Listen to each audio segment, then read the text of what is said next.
તમે ક્યારેય વિચાર્યું છે કે અમુક કંપનીઓ સફળતાના શિખરો સર કરતી રહે છે જ્યારે અમુક કંપનીઓ મોટા કૌભાંડોમાં ફસાઈ જાય છે?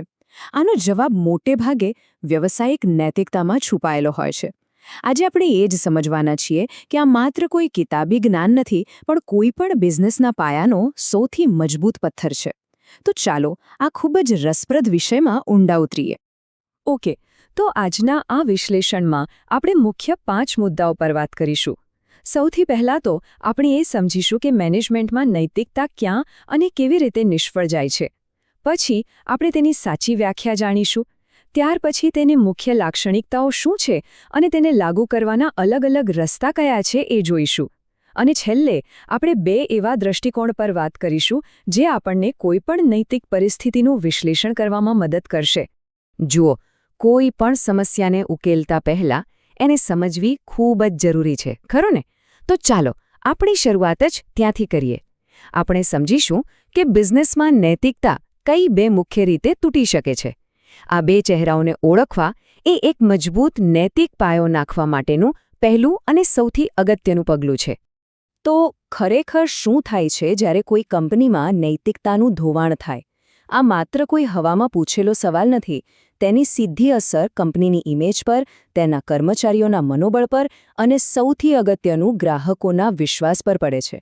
અને આ નુકસાન એવું હોય છે જેની ભરપાઈ કરવી લગભગ અશક્ય બની જાય છે.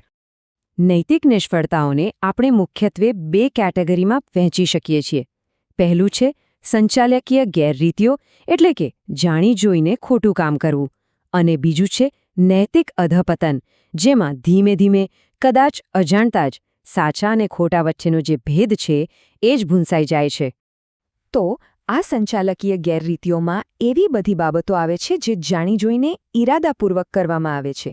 જેમ કે લાંચ લેવી, જાણી જોઈને ખોટી માહિતી ફેલાવી કે પછી સાચી હકીકતોને છુપાવવી. આ કોઈ ભૂલ નથી, પણ સભાનપણે લેવાયેલા અનૈતિક નિર્ણયો છે. બીજી બાજુ નૈતિક અધપતન છે ને, એ ધીમે ધીમે ફેલાતા ઝેર જેવું છે. અહીં કોઈ એક મોટો ખોટો નિર્ણય નથી હોતો, પણ સમય જતાં નાના સમાધાનો અને નાની ભૂલોને નજરઅંદાજ કરવાને કારણે નૈતિક ધોરણો એકદમ નબળા પડી જાય છે. અને આ જ નાની ભૂલો ધીમે ધીમે આખી સંસ્થાની સંસ્કૃતિને ખોખલી કરી નાખે છે. ઓકે, તો આપણે એ તો જોયું કે નૈતિકતા ક્યાં અને કેવી રીતે તૂટી શકે છે. પણ હવે મુખ્ય સવાલ પર આવીએ. આ વ્યવસાયિક નૈતિકતા છે શું? ચાલો હવે તેની એકદમ સ્પષ્ટ અને સચોટ વ્યાખ્યા સમજીએ, જેથી આપણો પાયો એકદમ મજબૂત બને. એકદમ સરળ શબ્દોમાં કહીએ તો નૈતિકતા એ જ્ઞાનની એવી શાખા છે જે આપણને સાચું અને ખોટું સમજવામાં મદદ કરે છે.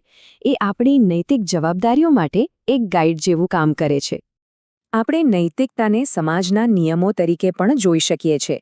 આ એવા નિયમો છે જે આપણા કાર્યો અને આપણા મૂલ્યોને દિશા આપે છે. અને આ એ પણ બતાવે છે કે આપણા વ્યક્તિગત નિર્ણયોની અસર આખા સમાજ પર કેવી રીતે પડે છે. અને કાર્ટર મેકનામારા આને બિઝનેસના સંદર્ભમાં ખૂબ જ સરસ રીતે સમજાવે છે. એમના મતે બિઝનેસ એથિક્સનો મતલબ એ છે કે કંપનીએ પોતાના માટે શું સારું છે અને શું ખરાબ છે એ સમજવું જોઈએ, અને જે ફાયદાકારક હોય એનું પાલન કરવું જોઈએ. તો અહીં નૈતિકતા માત્ર નિયમોનું પાલન નથી, પણ લાંબા ગાળાની સફળતા માટેની એક સ્માર્ટ સ્ટ્રેટેજી છે. સારું, તો હવે આપણે વ્યાખ્યા તો સમજી ગયા. તો ચાલો હવે નૈતિકતાના જે ઘટકો છે એને જરા વધુ ઊંડાણપૂર્વક જોઈએ. તેની મુખ્ય લાક્ષણિકતાઓ કઈ કઈ છે અને તે કયા સ્તરે કામ કરે છે. ચાલો જોઈએ. નૈતિકતાને કોઈ પથ્થરની લકીર સમજવાની ભૂલ ન કરવી જોઈએ. તે એક જીવંત અને ગતિશીલ માળખું છે. તેની કેટલીક મુખ્ય લાક્ષણિકતાઓ છે જે તેને વધુ સ્પષ્ટ કરે છે. જેમ કે તે વ્યક્તિગત અને સામાજિક મૂલ્યો પર આધારિત છે. અને એ પણ સમજવું જરૂરી છે કે તે સ્વૈચ્છિક છે.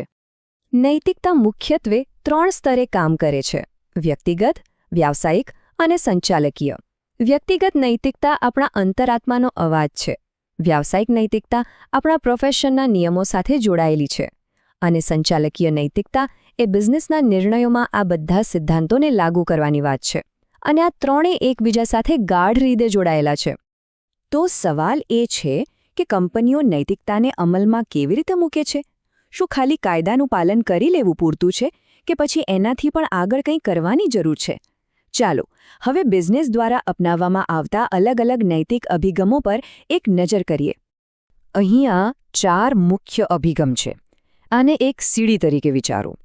પહેલું પગથિયું છે કાનૂની અભિગમ, એટલે કે બસ કાયદાનું પાલન કરો, પતી ગયું. બીજું છે બજાર અભિગમ, જ્યાં કંપની ગ્રાહકોની માંગ મુજબ વર્તે છે. ત્રીજું હિતધારક અભિગમ, જે કર્મચારીઓ અને સમાજ જેવા બધા જ સ્ટેકહોલ્ડર્સનું ધ્યાન રાખે છે. અને સૌથી ઉપરનું પગથિયું છે કાર્યકર્તા અભિગમ, જ્યાં કંપની પોતે આગળ આવીને સામાજિક કારણોને પ્રોત્સાહન આપે છે. દરેક અભિગમ કંપનીની નૈતિકતાના લેવલને બતાવે છે. અને હવે અંતે ચાલો નૈતિક પરિસ્થિતિઓનું વિશ્લેષણ કરવા માટે એક ખૂબ જ પાવરફુલ ફ્રેમવર્ક જોઈએ. આ 2 દૃષ્ટિકોણ આપણને કોઈપણ નૈતિક મૂંઝવણને સમજવામાં અને તેનો ઉકેલ લાવવામાં મદદ કરી શકે છે. આ 2 દૃષ્ટિકોણ છે નિદાનયુક્ત અને ઉપચારયુક્ત. આને ડૉક્ટરની જેમ સમજો. નિદાનયુક્ત નૈતિકતા ભૂતકાળમાં જુએ છે અને પૂછે છે શું ખોટું થયું હતું, જેથી એમાંથી શીખી શકાય. જ્યારે ઉપચારયુક્ત નૈતિકતા ભવિષ્ય તરફ જુએ છે અને પૂછે છે ભવિષ્યમાં ખોટું થતું કેવી રીતે રોકી શકાય, એ માટે શું નિયમો બનાવીએ. આ બંને એકબીજાના પૂરક છે. અને આ ચર્ચા આપણને એક બહુ જ મહત્વના સવાલ પર લાવીને ઊભી રાખે છે.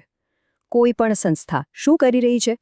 શું તે ફક્ત ભૂતકાળમાં થયેલી ભૂલોને સુધારવા પર જ ધ્યાન આપી રહી છે, કે પછી ભવિષ્ય માટે એક મજબૂત અને નૈતિક પાયો બનાવી રહી છે?